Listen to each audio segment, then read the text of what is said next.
HCS के सी set को लेकर के, सी सेट के पेपर के बारे में। एक तो जो पहले बच्चों में कमेंट आए थे कि लास्ट के टाइम के लिए बिल्कुल सिलेक्टिव टॉपिक, हालांकि मैंने वीडियो बनाई हुई थी सिलेक्टिव टॉपिक के लिए, लेकिन ये वीडियो उनके लिए है जिनकी सी सेट में बिल्कुल याद ख़राब है, मैथ वगैरह में भी दिक्कत है और इंग्लिश में भी दिक्कत है, प्रॉब्लम है। तो लास्ट के जो आपके पास 20 दिन बचे हुए हैं उसमें बिल्कुल ही सिलेक्टिव चीज़ें ऐसी क्या तैयार की जाए जिससे आपका सी सेट में आपको किसी तरह की दिक्कत ना हो और सी सेट आपका क्लियर हो जाए। ठीक है जी।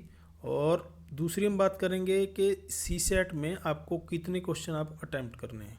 ठीक है, क्योंकि अगर सी सेट के लिए अगर आपको कंप्लीट वीडियो चाहिए तो पहले ही मैंने वीडियो बनाया हुआ है, जाके आप देख सकते हैं। ठीक है, ये सी सेट का वीडियो है पूरा का पूरा कंप्लीट। इसमें आपको सेलेक्टिव टॉपिक भी मैंने बताए हुए हैं, कितने क्वेश्चन किस पोर्शन से आए हुए हैं वो भी मैंने सारे बताए हुए हैं। तो ये जाके आप देख सकते हैं अगर आपको कंप्लीट वीडियो चाहिए तो। ठीक है, ये 3 वीक पहले ही डाला था ट्रेंड एनालिसिस सी सेट का, ये जाके आप कंप्लीट वीडियो देख सकते हैं। आज का वीडियो उन्हीं के लिए है जिनको सी सेट में बहुत ज़्यादा प्रॉब्लम है और लास्ट के टाइम में कितने आपको सी सेट में क्वेश्चन अटैम्प्ट करने हैं, ये सारी चीज़ों पे हम बात करेंगे। क्योंकि इसमें आपको एक तो 33% लेने हैं, ये तो बात आपको सभी को पता होगी, इसमें आपको स्कोर तो बनाना नहीं है। तो लास्ट के जो 20 दिन बचे हुए उसमें क्या क्या सेलेक्टिव चीज़ें तैयार की जाएँ जिससे आपको सी सेट में कोई प्रॉब्लम ना हो। ठीक है जी, हम बात कर लेते हैं, पहले इसी पे बात करेंगे। चार्ट में आपको पहले भी दिखा चुका हूँ, दोबारा से मैं दिखा देता हूँ जो हमारा सी सेट में क्वेश्चन कहाँ कहाँ से आते हैं। जो आपका एग्ज़ाम हुआ था 2021 वाला 2 बार हो चुका है, एक बार कैंसिल हो गया था, और 2019 वाला सी सेट लागू उससे पहले सब्जेक्ट का होता था पेपर। ठीक है जी, तो क्वेश्चन सबसे ज़्यादा हमारे आते हैं रीजनिंग से। ठीक है, रीजनिंग से पिछली बार 36 क्वेश्चन है, उससे पहले 26 फिर 27, तो 25 से 30 का रेशियो रहता है रीजनिंग का सी सेट में। और रीजनिंग में मुझे नहीं लग रहा किसी बच्चे को दिक्कत होती है। तो भाई जिनको सी सेट में प्रॉब्लम है किसी भी तरह से, मैं दोबारा क्लियर कर दूं, जिनको सी सेट में मैथ में दिक्कत है, जिनको सी सेट में इंग्लिश में दिक्कत है, तो रीजनिंग आप बिल्कुल नहीं इग्नोर कर सकते। रीजनिंग पे आपका ध्यान होना चाहिए। रीजनिंग की आप जितनी प्रैक्टिस कर लेंगे उतना ज़्यादा सही रहेगा। प्रैक्टिस कहाँ से करनी है? प्रैक्टिस वही है, एक तो प्रीवियस ईयर पेपर मैंने डाले हुए हैं टेलीग्राम पे, टेलीग्राम वही है quality guidance bye Ranbir Singh, search करके भी आप जा सकते हैं। तो हरियाणा के एचसीएस के जो पेपर हैं एक तो उनसे, और यूपीएससी वाले नहीं, यूपीएससी में क्योंकि रीजनिंग थोड़ी सी हैवी आती है। हालांकि जिनकी रीजनिंग ठीक ठाक है वो कर सकते हैं, यूपीएससी के जो पेपर है उससे कर सकते हैं आप, कोई समस्या नहीं है। ठीक है, और जो हरियाणा के एचएसएससी के एग्ज़ाम है, चाहे वो सीईटी का एग्ज़ाम है, चाहे वो किसी और के एग्ज़ाम क्लर्क वाले हैं, चाहे वो किसी भी तरह के एग्ज़ाम है जो वनडे एग्ज़ाम है, सारे के सारे जिनमें रीजनिंग आई हुई है। ठीक है, तो उससे आप प्रैक्टिस कर सकते हैं, क्योंकि लास्ट के टाइम के लिए आपको जो क्वेश्चन होने वाले हैं वही करने हैं। ऐसे क्वेश्चनों पर ज़्यादा ध्यान नहीं देना जो बिल्कुल ही समझने में भी टाइम लगे और आपका टाइम भी किसी तरह से वेस्ट हो। क्योंकि जीएस की आपको तैयारी अच्छे से करनी है, सी सेट को आप ज़्यादा से ज़्यादा 2 से 3 घंटे ही दे पाओगे, इससे ज़्यादा आप सी सेट को नहीं दे पाओगे। ठीक है जी, तो रीजनिंग आपको किसी भी हालत में नहीं छोड़नी। रीजनिंग पे आपको ध्यान है, 25 से 30 क्वेश्चन इससे रीजनिंग से आ रहे हैं, उम्मीद है इस बार भी रीजनिंग। सेकंड नंबर है मैथ का। मैथ के मैंने सेलेक्टिव टॉपिक बता रखे हैं, दोबारा से बता दूंगा अभी। उन सेलेक्टिव टॉपिक में से भी बिल्कुल कंपलसरी टॉपिक जो आप बिल्कुल इग्नोर नहीं कर सकते, जहाँ से क्वेश्चन हर सी सेट में, चाहे वो किसी भी स्टेट बीसीएस का चाहे यूपीएससी का, हर बार क्वेश्चन वहाँ से आता ही आता है। सिर्फ वही बता दूंगा। ठीक है, बाकी जिनका मैथ ठीक ठाक है उनको तो दिक्कत है ही नहीं, रीजनिंग और मैथ कर लेंगे तब भी सी सेट क्लियर हो जाएगा। ठीक है जी, उसके बाद है इंग्लिश। जिनको इंग्लिश में दिक्कत नहीं है वो इंग्लिश पैसेज कर लें, आराम से प्रैक्टिस करते रहें तो बढ़िया है। और उम्मीद है इस बार ऐसा पैसेज भी आएगा जो हिंदी और इंग्लिश में हो, क्योंकि पिछली बार नहीं आया था, उससे पहले आए हुए थे 8 क्वेश्चन है, उससे पहले 15 क्वेश्चन है। तो उम्मीद है इस बार 7 से 8 क्वेश्चन इसमें से आए तो दिक्कत उनको भी नहीं होगी जिनकी इंग्लिश अच्छी नहीं है, तो वो भी आराम से कर लेंगे। अच्छा, जिनके मैथ में दिक्कत है, इंग्लिश में दिक्कत है, एक तो रीजनिंग पे ध्यान देना है आपको, दूसरा आपको ध्यान देना है भाई जो स्टेटमेंट वाले क्वेश्चन हैं और जो कम्युनिकेशन वाले क्वेश्चन हैं, यहाँ पे आपका फोकस होना चाहिए थोड़ा सा। ठीक है, इंग्लिश ग्रामर वही, इंग्लिश में जिनको दिक्कत है, जिनको दिक्कत नहीं है वो तो कर लेंगे आराम से, जिनको प्रॉब्लम है तो वो स्टेटमेंट वाले क्वेश्चनों पे ध्यान दें। ये क्वेश्चन जो है आपके ये प्रैक्टिस से आएंगे, इसमें कोई फार्मूला तो है नहीं। ठीक है, तो ये प्रैक्टिस से आएंगे, जितनी प्रैक्टिस आप कर लोगे उतना ज़्यादा बेहतर रहेगा। प्रैक्टिस वही है, प्रीवियस ईयर पेपर से ही करनी है, चाहे आप यूपीएससी से देख लो चाहे एचसीएस के जो पेपर हैं उनसे आप देख सकते हो, जो पहले के पेपर हैं। ठीक है, उससे आप प्रैक्टिस कर लोगे तो ज़्यादा रहेगा। स्टेटमेंट ये लॉजिक से क्वेश्चन है, जितने आप प्रैक्टिस कर लोगे लॉजिक से वो क्वेश्चन ठीक हो जाएंगे आपके। ठीक है, तो 20 दिन आपके पास अभी जो हैं तो आप कर सकते हो इसमें कोई अलग से फार्मूला नहीं रटना आपको। ऐसा नहीं है कि मैथ का कोई फार्मूला आपने रट लिया और एग्ज़ाम के टाइम पे आप भूल गए, तो स्टेटमेंट वाले में ये फ़ायदा है, कम्युनिकेशन वाले में और स्टेटमेंट वाले में, ठीक है। उसके बाद है भाई रीजनिंग के टॉपिक तो मैंने सारे बता रखे हैं, और रीजनिंग मैंने छोड़ने को भी नहीं कहा कोई भी। तो रीजनिंग के सारे टॉपिक जितने प्रैक्टिस कर लेंगे उतना सही रहेगा। वही है ब्लड रिलेशन, डायरेक्शन सेंस वाले, रैंक ऑर्डरिंग वाले, coding decoding, sequence series, cube dice वाले। अगर आपको रीजनिंग में दिक्कत आती है तो सिर्फ एक ही चैप्टर में आती है, पजल वाले में और सीटिंग अरेंजमेंट में। तो इसकी प्रैक्टिस कर लोगे तो ज़्यादा ठीक रहेगा। बाकी में मुझे नहीं लग रहा किसी को दिक्कत आती है किसी तरह से।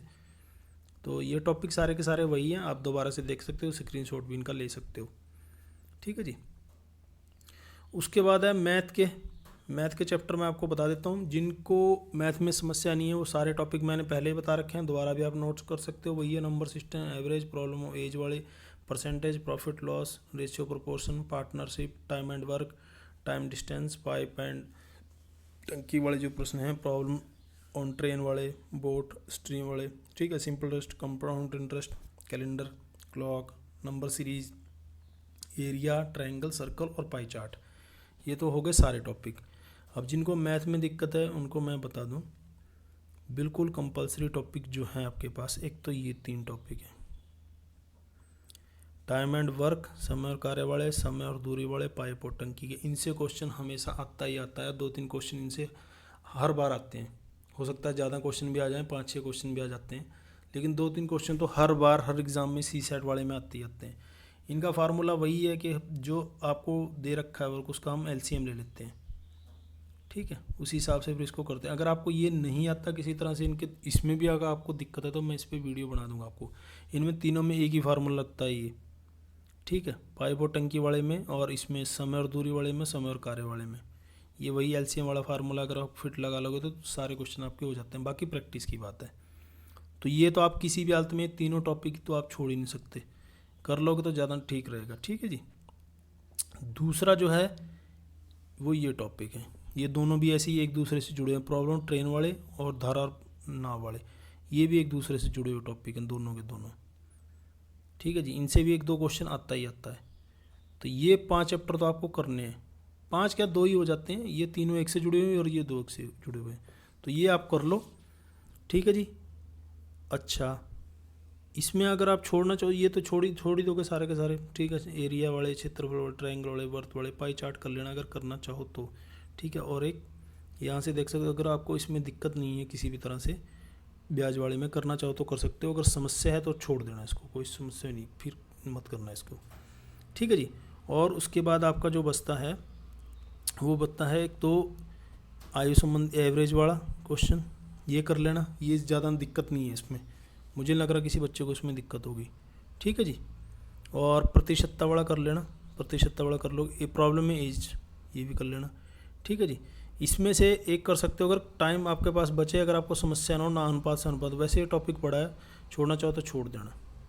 तो ये टॉपिक आप कर लेना थोड़े से, ठीक है। और ये तो अगर आपके पास समय बचता है, समस्या नहीं है ज़्यादा करने में, तो कर लेना, छोड़ना चाहो तो छोड़ देना। बाकी रीजनिंग मैंने बता ही दी आपको, रीजनिंग अच्छे से कर लेना, ठीक है जी। स्टेटमेंट वाले क्वेश्चन अच्छे से कर लेना। पैसेज अगर हिंदी इंग्लिश में आ जाएगा तो वो भी ठीक है। इसमें जितने आप कर सकते हो सेलेक्टिव, ये तो किसी भी हालत में छोड़ने नहीं। ये तो जो मैंने आपको बताए हैं, ये वाले जो क्वेश्चन है, ये वाले चैप्टर तो आपको हर हाल में करने ही करने हैं। इससे क्वेश्चन आपके 5-6 क्वेश्चन आपके हर हाल में आएंगे ही आएंगे, तो वो आप नहीं छोड़ सकते क्वेश्चन। अगर आपके पास उसके बाद टाइम बचता है, मैं बता रहा हूँ आपको, फिर भी सेलेक्टिव ये चीज़ें छोड़ देना, ठीक है जी। इनमें से अगर आप करना चाहो तो सीरीज वाला जिसको बच्चे को आता है कर लेगा, ठीक रहेगा। कैलेंडर वाला आता है कर लेगा, ठीक रहेगा। और चक्रवृद्धि ब्याज वाला लंबा हो जाएगा। इसमें से फिर ये वाला कर लेना, ऊपर वाले हैं जो एवरेज, ठीक है, एज वाले, प्रतिशतता वाला, और ये अनुपात करना चाहो तो कर सकते हो, या फिर लाभान्वित कर लो। बस ये टॉपिक भी अगर आप लास्ट टाइम के लिए कर लोगे तो आपको कोई दिक्कत नहीं आएगी, सी सेट आपका आसानी से क्लियर हो जाएगा। अब क्वेश्चन कितने अटैम्प्ट करने हैं, ठीक है, ये ओवरऑल सभी बच्चों के लिए क्वेश्चन कितने अटैम्प्ट करें सी सेट में। एक तो आगे कोई देखिए, एक तो आपको इसमें कोई स्कोर तो बनाना है नहीं। मेरा जो तरीका रहा है अब तक सी सेट में, मेरा सी सेट में रहता है कि 65 के आसपास ये क्वेश्चन, 60+ और 65 के आसपास ये क्वेश्चन अटैम्प्ट आप करें। तो मैं अपने जो अनुभव है उससे बता रहा हूँ, इतने कर लोगे तो आपको कोई दिक्कत आपको आने वाली है नहीं। इससे ज़्यादा ऊपर मैं भी नहीं जाता, कि जितने ज़्यादा क्वेश्चन, आपकी एक्यूरेसी ठीक होनी चाहिए, ज़्यादा क्वेश्चन अटैम्प्ट करोगे तो एक्यूरेसी में फिर गड़बड़ हो जाती है। तो इसमें यही चीज़ है कि 33% आपके ठीक होने चाहिए। जितने आप करोगे तो 100% तो एक्यूरेसी हो नहीं सकते, 5-6 सवाल आपके गलत हो ही जाएंगे। हालांकि मैथ में, रीजनिंग में, इनमें तभी पता चल जाता है कि क्वेश्चन आपका ठीक है। 2-4 में गड़बड़ हो जाती है तो कोई समस्या है नहीं इसमें। हो सकता है इतने का आपका टारगेट होना चाहिए, 60 से 65 के बीच का। हो सकता है कि पेपर थोड़ा टफ आ जाए तो आप वहाँ 50 क्वेश्चन कर पाओ, ऐसे कोई ज़रूरी नहीं है। लेकिन आपका जो टारगेट है वो यहीं का होना चाहिए। ऐसे नहीं है कि इसमें आपको 80 पे चले जाना है, 90 पे चले जाना है, ठीक है, वो जीएस के लिए है। तो यहाँ तक का आपका टारगेट होना चाहिए इतने क्वेश्चन अटैम्प्ट करने का। दूसरी बात, जब भी आप क्वेश्चन अटैम्प्ट करें, सी सेट वाले की बात बता रहा हूँ मैं, जीएस में अलग चीज़ है। इसमें जो पोर्शन आपको आता है, अगर आपकी इंग्लिश अच्छी है इंग्लिश वाला पोर्शन कर लें, अगर आपका मैथ अच्छा है तो मैथ वाला, अगर आपका रीजनिंग ठीक ठाक है तो रीजनिंग, जो पोर्शन आपका अच्छा है वो सबसे पहले करें अटैम्प्ट, वो पहले करके उसको भर लें फॉर्म उसको, ठीक है। अच्छा, एक और चीज़ है इसमें, जो कंडीशन लागू कर रखी है गवर्नमेंट ने, अभी जो हुआ था 10% वाली जो बात आ रही थी, और जो बच्चे पूछ भी रहे हैं, 1-2 कमेंट आए हुए हैं उस पर, ठीक है। एक तो भाई इसमें ज़्यादा मैटर करेगी वो चीज़, आपको जो 5th ऑप्शन वाली जो चीज़ है, ठीक है, वो किसी भी हालत में खाली नहीं छोड़ के आनी, ठीक है जी। क्योंकि इसमें आप सारे क्वेश्चन अटैम्प्ट नहीं करोगे, जीएस में आप ज़्यादा क्वेश्चन अटैम्प्ट करोगे, इसमें आप क्वेश्चन बहुत कम अटैम्प्ट करो, तो 5th ऑप्शन पे आपका ध्यान ज़्यादा होना चाहिए। क्योंकि 10 क्वेश्चन से ज़्यादा छोड़ दिए, 10% उन्होंने लिखा है, 100 क्वेश्चन होंगे, 10% 10 ही क्वेश्चन हो गए आपके। 10 से ज़्यादा आप, उन्होंने कहा है कि अगर 10% से ज़्यादा अगर आपने अटैम्प्ट नहीं किए, क्वेश्चन भी अटैम्प्ट नहीं किया और 5th ऑप्शन भी अगर आपने नहीं भरा, तो कोई ये पेपर आपका कैंसिल हो जाएगा। तो इस पर आपका ध्यान रहना चाहिए भाई, ये जरूर भर देना ये वाला, ठीक है। अगर आप क्वेश्चन अटैम्प्ट नहीं करते, अगर आप क्वेश्चन अटैम्प्ट कर रहे हो तो कर ही रहे हो, अगर आप नहीं अटैम्प्ट कर रहे तो 5th ऑप्शन जो है, स्टार वाला जो ऑप्शन है, ये आपको भरना ही भरना है। ऐसा नहीं हो कि अब आपकी इसमें दिक्कत हो जाए दोबारा से, ठीक है। बाकी फिर भी अगर आपके दिमाग में कोई क्वेश्चन हो किसी तरह का, कोई कमेंट बॉक्स में जरूर लिखना, ठीक है जी। किसी तरह की कोई प्रॉब्लम हो तैयारी करने में तो मैं इसका रिप्लाई करूँगा। देखने और सुनने के लिए धन्यवाद। जय हिंद, जय भारत, वंदे मातरम।